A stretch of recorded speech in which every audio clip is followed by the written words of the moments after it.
Get my clicker. Hello, everybody. I'm so happy to be here with you today. I've been looking forward to Lead with Tempo since the fall, and I almost didn't make it because I flew from my home in California to New York, got to New York, realized, hey, I didn't bring my passport, and so it was a whole thing, but it all ended well. Thank you, FedEx, and I got here.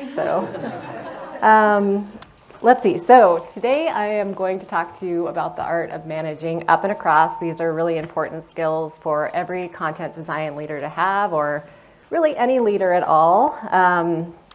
And just a fun fact before we get started, one thing I love about working for Netflix is all the great access to images from our shows and movies that I can use in presentations like this, including this one from Squid Game. So keep an eye out for these cameos as we go along. We'll have some fun. All right, a little more about me. I've led the content design team at Netflix for around 5.5 years. And during that time, we've grown from a small, scrappy team of 4 content designers to a more mature team of 35 content designers. So it has been a really wild and exciting ride. Our team works across Netflix's growth, streaming, and studio experiences. Also, I've been a manager for about 10 plus years in tech, working in content, and I'm in search of the best high tea in London. So if you have any recommendations, I would love to hear them. Please catch me after this and let me know. Okay, to give you an idea of what we will and will not talk about today, I put together this diagram. And as content design leaders, we have a few different, what I'll call spheres of influence. If you're a manager, you have your direct reports in the blue circle, and that is actually not who we're going to be talking about today. Instead, we're going to be focusing on these other 2 spheres. So this is your peer leaders and the leaders above your peer leaders, so basically people at your boss's level and above. And I've learned firsthand that it can be really easy to spend the majority of our time focusing on our direct reports, but it can also pay really big rewards to build these relationships across and up. So we're going to talk a lot more about how to do that. So first, we will discuss managing across or building connections with our peer leaders. All right, think for a minute about who your peer leaders are. These are the leaders that you most likely interact with the most on a day-to-day basis. And they may represent design functions like product design, design ops, things like that. They may represent product functions like PM, or technical functions like engineering and data science, or even adjacent functions like localization and marketing. And quite like the emojis on this slide, they probably represent a whole host of different personality types. And we'll talk more about that too. And building relationships with peer leaders is important for a lot of different reasons, and I'm going to just go through what I consider to be the top 3. Number 1, they can have your back, right? So I think as content design leaders, as we've talked about today, oftentimes we're spread thinner than other functions like product design. We may not be able to be in all the rooms all the time, and if you have peer leaders that you trust, that know you, know your team, know your work, they can advocate for you when you're not there, or even just give you the information later so that you can decide if you need to follow up, if you need to make a decision about how to resource a project or not to resource a project at all. Peer leaders can also help us advocate for things like headcount. So I've actually started bundling my headcount requests together with product designs whenever I can. I've just found that it makes a stronger case when you make that case together. So you might say, we need 1 product designer for X project. We also need 1 content designer, and build out that joint rationale. And that can be a really effective technique. And then last but not least, peer leaders can have an impact on our careers. So if you work at a company where promotions are a thing, or even just reviews, peer feedback is often some of the most significant feedback there is. People pay attention to it, so it really benefits us to be able to build and maintain these relationships. All right, so next I'm going to tell you a story about a concept that blew my mind a little bit when I heard about it at a leadership conference a few years ago. It's an idea called Team One. And has anyone here heard of this concept of Team One? Okay, I see a couple of hands up. So according to the business management consultants by the name of Patrick Lencioni, who wrote a book called The Advantage, all organizations have the same basic goal, and that goal is to achieve results. So they are all going to define those results rather in different ways, but at the core, that is every business's goal, to achieve results. So I can buy that. And here's where the idea of Team One comes in. So according to Lencioni, the only way for a business's leaders to establish what he calls the collective focus and mentality that's necessary to achieve results is by putting a higher priority on the leadership team that they're a part of versus the team they lead. And this is where my mind kind of exploded, because this was such a paradigm shift for me, right? The idea is that by focusing on the collective good of your company and your company's goals alongside your peer leaders, you won't be as distracted by all of the smaller things that maybe aren't as important and can take you off course. Instead, you'll be locking arms with your peer leaders to really execute on the most important stuff going on. Netflix actually has a saying that there should be no daylight between leaders, that type of thing. And so what that means is that my focus should not be here on the team that I've grown and nurtured over the past 5+ years, as really just comfy and cozy as that feels. It should actually be here with my leadership peers on the experience design team, which can feel a little bit uncomfortable at first. So this photo is from a year or so ago with myself, my other design leader peers at an offsite. Our boss, the VP of design, is also in this photo, and I have to give him major props because he really gives us the tools to build that strong Team One mentality. And I'll give you an example.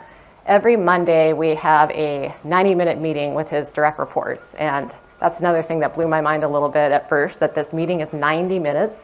I don't know how many of you have 90-minute calendars on your meetings, but it's a really long meeting, and it happens weekly. And I have to say, the time flies by. We just have the space to really talk deeply about what's going on, and I've come to love that meeting. It's one of my favorites. Right now, we're actually working on establishing a shared vision for the experience design team, which is a great example of a Team One project.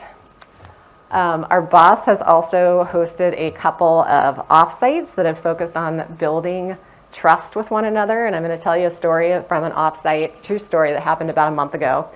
It was an extended leadership offsite where we were all placed into pairs and then asked to stare deeply into our partner's eyes for a full 4 minutes, which was obviously super weird and awkward, and I hated every minute of it. But it was also surprisingly effective. Like, something about going through that uncomfortable exercise with a partner just like bonded you to them. And at the end of that 4 minutes, we got time to grab coffee with our partner and just chat with them for 20 or 30 minutes. And you just found that you were able to have a deeper discussion and feel connected on a deeper level somehow. And I don't know quite how it works, but if you have an opportunity, try it, because it's an interesting way to just get to know someone. All right, so let's say that you are on a leadership team that does not set the stage for a Team One mindset. So all is not lost. You can still adopt your own Team One mindset, and you can encourage other people to do the same. And I'm going to share a couple of techniques for doing that. So first of all, get out of the weeds.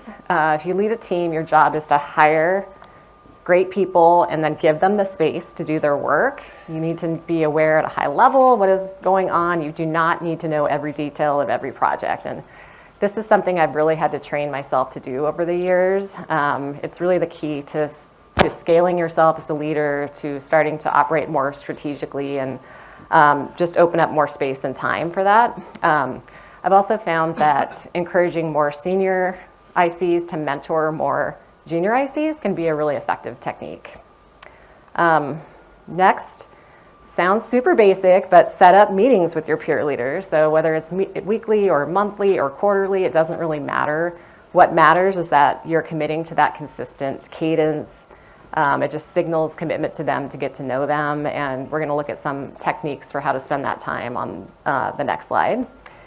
And then finally, take the time to give your peer leaders feedback. So if a peer says something interesting or insightful in a meeting, just pull them aside, send them a note, let them know. I think everybody really likes to be noticed, to be given positive feedback. It can really make all the difference. And then on the flip side, if you have negative feedback, don't hold back, give that too, because I think that it helps earn someone's respect when you're able to really have those candid conversations with them. Okay, so despite your good intentions, you're going to find those peer leaders that are uncomfortable to meet with, undoubtedly, right? My advice for you is to go into that, as any good content designer would, with a bunch of questions to ask. You know, it can just really help break the ice if you're asking things like, what's top of mind for you right now? How's it been working with content design? How do you decide what your team works on? Those types of table stakes questions can really just help, as I said, break the ice and open up space for deeper conversations. Okay, just one more tip about seeking out peer leaders. So they don't have to be part of your day-to-day ecosystem. If your company offers educational programming, they probably have some type of a leadership training course, and that can be a really effective way just to get to know other leaders within the company. Even if you only spend a day with them. This is me at a leadership offsite, or just a one-day offsite a few months back, and I have never seen any of these people since. They're not part of my day-to-day, but it was a really valuable use of time, and it just makes me feel like I have a network across the company of leaders that I have this connection with. So next, we're going to talk about managing up. So this is building connections with the people at our boss's level and above. Okay, so we all know Michael Scott, but let's start by talking about your manager. So this is perhaps the most important relationship that you have at work, because your manager likely has the most influence of anyone over your team's success or failure. They can provide you with access to information, they can integrate you into new work streams, they can introduce you to people, like all that is really powerful. And in an ideal world, you will support your manager's goals, they will support your goals, it'll be perfect. But as we all know, the world is not a perfect place. So this might not be your situation, and we've all probably heard that one of the number one reasons why someone decides to leave a job is because of their relationship with their manager, and that is a bummer. But all is not lost. There's a lot that you can do to get this relationship on track and to grow it over time. All right, gotta warn you, this is gonna be a bit of an eye chart, but the goal with quote unquote managing your boss is to build a foundation based on mutual dependability and trust. So that might sound like a tall order if you're not there already, but I found this checklist that I adapted from the Harvard Business Review that I think is a really good way to just think about this. The first step is to seek to understand your boss. So you need to make sure that you're familiar with their goals, their objectives, the pressures they face. And if you don't know, ask them. Even if you've worked with them for years, but you've never had this type of a conversation, it's never too late. Odds are they're really going to like to share some of this stuff. You should also spend some time reflecting on your manager's strengths, weaknesses, blind spots, their preferred work style. All this you can use to guide your interactions with them. If they are not a morning person, if they prefer emails to start with bullet points, all that type of thing. And then it works both ways. So you should also be honest with yourself about your strengths, your weaknesses, your goals. I'm a big fan of doing periodic self-assessments the same way that I might write a review for a direct report, where I can just really get honest about what I do well, where the gaps are, what I can do to close those gaps. And then make sure that you're sharing about yourself with your manager as well. I've seen a technique that more and more people are using lately is to put together a user guide for themselves that they can give to their manager and their partners that has tips on how they like to receive feedback and things like that. So that's always something you can try out. And then ideally, once you and your manager are on a more level playing field, the hope is that it will allow you both to meet where you are, fit your respective needs and styles, enable you to communicate more effectively, and create the foundation for that dependability and trust. And you will know that it's working if your manager gives you feedback on a regular basis. So if they don't give you feedback, it is okay to ask, how am I doing? We call this the keeper test at Netflix. We were just talking about that. Your manager should provide you with support when you need it. So I don't ask my manager for things that often, but when I do ask my manager for things, it's because I'm blocked, it's because I need their advice, I need their influence. Your manager should also trust your decisions. So we talked earlier about team one. Your manager also has their own team one, and they should be optimizing for building relationships with that team. They shouldn't be looking down and micromanaging your work. That doesn't mean that they don't know what's going on. They just don't need to know every detail. And then finally, your manager should help cement your commitment to the company. So just as a manager can make someone want to leave a company, ideally, a good manager will make you want to stay there. Okay, so switching gears a little bit, we're going to talk now about managing up and diagonally. So these are leaders who are peers of your manager and above. And I wanted to ask a question and get a show of hands. Who here has had a one-on-one with their boss's boss? That's awesome. I want to say that's like half the room. But if you haven't, you're not alone. There was a recent LinkedIn survey that showed that this is the case for 36% of people who responded to this survey. But the fact is that meeting with your boss's boss, execs, can help set up your team and yourself for success. And here's a photo of me with my boss's boss, and we look like we're best buddies that are about to go out to the pub, right? Well, that is not exactly the case, but she does know who I am, she knows what my team does, and that didn't happen overnight. This is a relationship I've had to build in time. And as a matter of fact, I used to have recurring quarterlies with her, but then this past fall she was promoted to chief product officer. Suddenly her calendar got a whole lot busier. I got a note from her EA saying, hey, this isn't happening on a quarterly basis anymore. We're going to move it to ad hoc, so just let us know if you ever want to talk to her. And that was a bummer. It's easier to have that recurring cadence, but I did not lose hope. A couple times a year, I will send her an email that's something like this one, where I do request time to catch up with her. And she always accommodates it, and it's not quite as easy as having that recurring meeting, as I said, but I think it's really, really important that we are keeping that connection.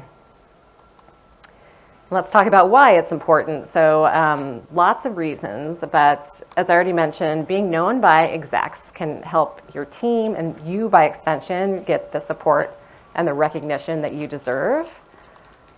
Executive leaders can also be key in helping you get promoted, and this is true. The higher that you raise in the ranks, the more you need that executive support.